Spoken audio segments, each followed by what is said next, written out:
जेवण म्हणजे फक्त पोटभरणं नसून ते चविष्ट आणि आरोग्यदायी हवं. म्हणूनच साई जीवन कोल्ड प्रेस्ड ऑइल बनवलंय सर्वोत्तम शेंगदाण्यांपासून. ना केमिकल्स ना उष्णता, झिरो कोलेस्ट्रॉल आणि ट्रान्सफॅट फ्री. प्रत्येक थेंबात शुद्धता, चव आणि आरोग्य. म्हणजेच तुमच्या हृदयासाठी आणि कुटुंबाच्या आरोग्यासाठी उत्तम. आजच साई जीवन निवडा, कारण आरोग्याला शॉर्टकट नसतो.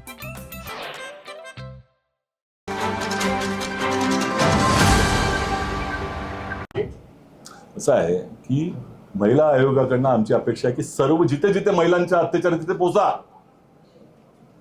प्रोएक्टिव्हली काम करा, काय हरकत नाही. परंतु जिथं भाजपचा अजेंडा आहे, RSSचा अजेंडा फुलफिल करण्यासाठी वापरू नये, सगळीकडे पोचा. सगळ्या महिलांच्यावरती अत्याचार होत आहेत. खराब प्रकरणामध्ये देखील महिला आयोगाची भूमिका मोठी असली पाहिजे होती. क्लीन चिट द्यायला जाऊ नका. माध्यमांवरती सुद्धा टीका केलेली आहे की माध्यमांना हाताशी धरून केलं जाते, मात्र आपण विरोधी पक्ष नेत्या सत्ताधारी जे याचा वापर करतात त्यांच्यावर तुम्ही बोलत नाही, माध्यमांच्यावरती तुम्ही बरोबर बोलता. त्या सत्ताधारी पक्षांना तुम्ही बोललं पाहिजे ना. आता ही संपूर्ण पत्रकार परिषद सत्ताधाऱ्यांच्या विरुद्ध आहे. आम्ही म्हणाले की आज हे नाशिक पोलिसांनी जे काही दिलेलं आहे त्यातला विपर्यास केला जाऊ नये, आमची एवढीच भूमिका आहे. हे नाशिक पोलिसांनी दिलेलं आहे, ॲडवायझरी काढलेली आहे. त्याच्यामध्ये काही माध्यमं जे आहेत, जी राष्ट्रीय माध्यमं आहेत, त्यांच्या पद्धतीनं आमचं म्हणणं आहे की काय कुठल्या दबावाखाली करतायत का, याचाही विचार करायला पाहिजे. आम्ही सगळ्या माध्यमांना म्हणत नाही तसं.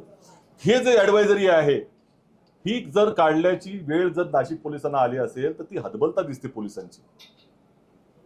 आणि त्याचा त्यांनाही समजता येतोय की नाशिक या प्रकरणाचा दुरुपयोग केला जातोय, त्यातनं वाईट प्रभाव पडतोय, असं नाशिक पोलिसांचं मत आहे. आमचं मत नंतर आलं. SIR मधून मलिकांचं नाव मलिकांचं नाव नाही आहे त्याच्यामध्ये.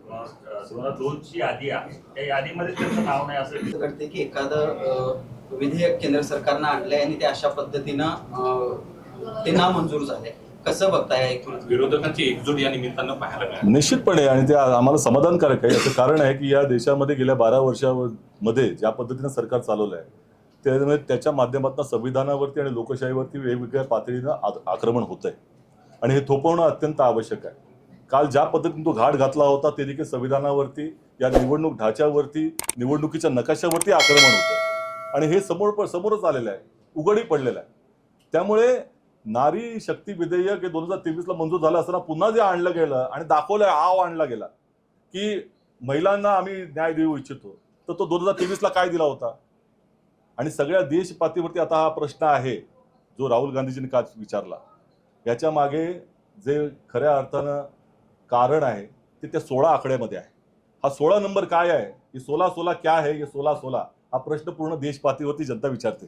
या विधेयकामुळे पश्चिम बंगाल, तामिळनाडू सारख्या निवडणुकांवर काय परिणाम होईल? जनतेमध्ये लक्षात घ्या, विरोधी पक्षाची भूमिका काय असते. संसद ही काही सरकारची नसते, लक्षात घ्या. संसदेमध्ये प्रत्येक गोष्ट मंजूर करली पाहिजे, तिथे बहुमत असतं सरकारचं. परंतु विरोधी पक्षाची जी जबाबदारी असते की जे काही घडतंय तिकडे, कायदे घडतायत, कुठली विधेयके येत आहेत, ती योग्य असली पाहिजे, जनतेला न्याय देणारी असली पाहिजे, सर्वसमावेशक असली पाहिजे, या देशाच्या संविधानाला अनुरूप असली पाहिजे. मग तिथे ते विरोधी पक्षाची जबाबदारी आम्ही पार पाडत आहोत. सरकार आक्रमण करतंय संविधानावरती, आम्ही थोपवण्याचा प्रयत्न करत आहोत आणि त्यासाठी सगळे एकजूट होते, हे अतिशय चांगलं आहे. निश्चितपणे पुढच्या कालावधीमध्ये आम्हाला हुरूप वाढवणार आहे. पण यामध्ये काँग्रेसनं महिलांच्या विरोधातली भूमिका घेतली आणि महिलाच काँग्रेस होतील असं चंद्रशेखर बावनकुळेंचं म्हणणं आहे. बावनकुळेजी काय म्हणतायत ते आम्हाला काही म्हणणं नाही. देशातली जनता काय म्हणते हे बोला.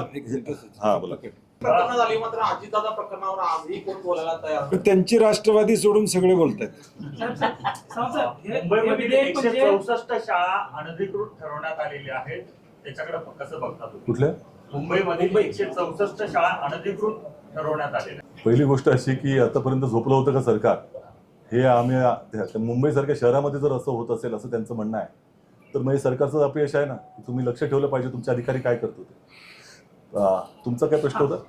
नारी शक्ती अमित शहानी त्यांना मोदींचा अपमान करायचा होता म्हणून हे विधेयक मांडलं असा दावा शिवसेना खासदार संजय राऊत यांनी केला. आता त्याचं उत्तर अमित शहाजी देतील. धन्यवाद. ताज्या घडामोडी पाहण्यासाठी माझा महाराष्ट्र न्यूजला आजच सबस्क्राईब करा.